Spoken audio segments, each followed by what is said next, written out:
ಮಧ್ಯದಲ್ಲಿ ನಡೆದು ನಾನಾವಿಧವಾಗಿ ಪರೀಕ್ಷೆ ಮಾಡಿ ಬೀಡಿಗೆ ಬಂದು ಒಡೆಯಲಿದ್ದಾರೆ. ಅವರ ಪರೀಕ್ಷೆಯನ್ನು ಮಾಡಿ ಈ ಜನತೆಯ ನಾಡಿನ ಜನತೆಯ ಪರೀಕ್ಷೆಯೂ ಆಗಲಿ ಯಾರಲ್ಲಿಯೂ ಸದ್ಗುಣಗಳಿಲ್ಲ ಎಂಬ ಹಾಗೆ ಕಂಡು ಬಂದ್ರೆ ಆಮೇಲೆ ನಿಮ್ಮ ಮನಸ್ಸಿಗೆ ತೋರಿದ ಹಾಗೆ ಮಾಡಬಹುದು. ಅಲ್ಲಿಯವರೆಗೆ ತಾಳ್ಮೆ ಇರಬೇಕು ಎಂದು ಕೇಳಿಕೆ ನನ್ನದು. ಅಣ್ಣಪ್ಪ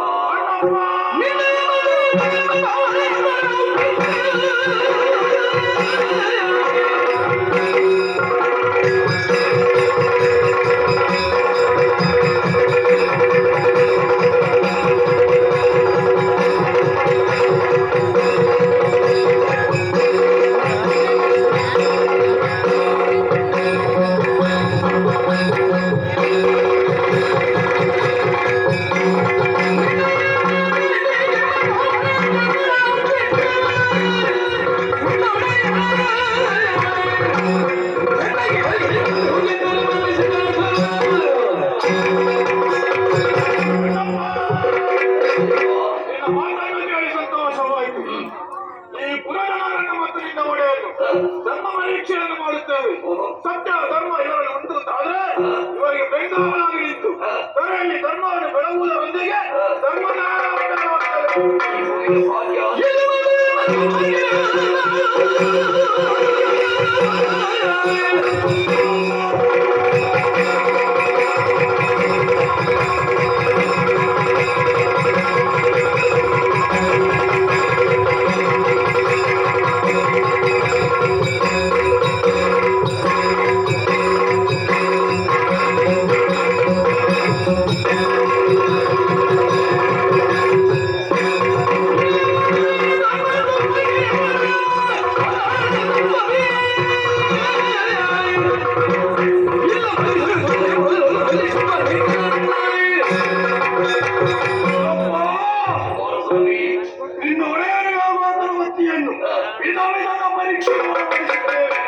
ಒಂದು ವೇಳೆ ಸತ್ಯಾತ್ಮರು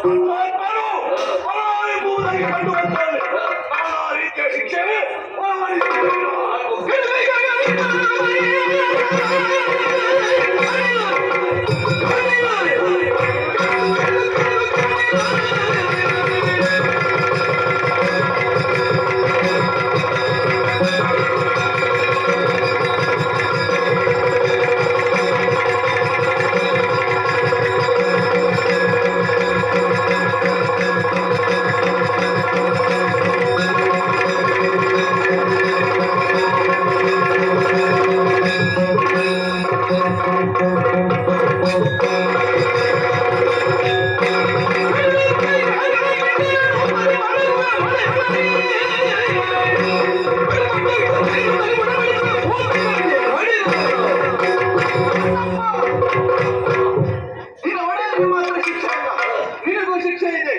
ನಿನ್ನ ಕೈ ಕಾಲುಗಳನ್ನು ದೇಹದ ಮಾಂಸವನ್ನು ಕೆಟ್ಟ ತೆಗೆಯುತ್ತೇವೆ.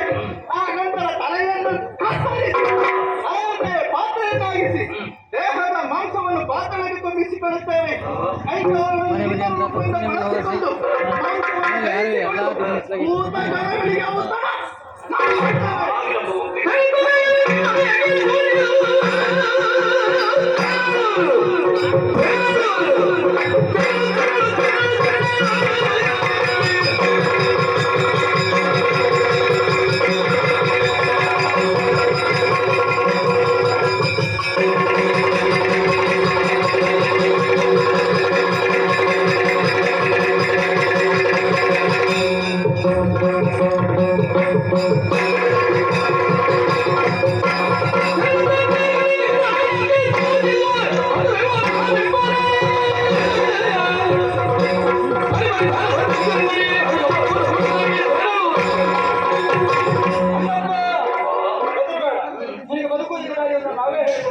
ನಿಮಗೆ ಸಿಟ್ಟು ಬರಲಿಲ್ಲ ಈಗ ಕಾಣುವುದಿಲ್ಲ.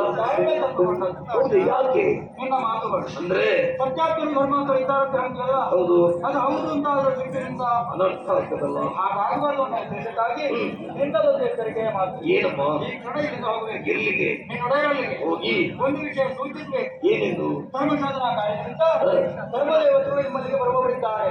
ನಿರಂತರವಾಗಿ ನಾನು ಧರ್ಮವನ್ನು ಸಾಗುತ್ತಾ ಇರಬೇಕು. ಹೀಗೆಂದು ಮೊದಲಾಗಿ ಎಚ್ಚರಿಸಬೇಕು. ಅದು ಮೊದಲೇ ಯಾಕೆ ಹೇಳ್ಬೇಕಮ್ಮ?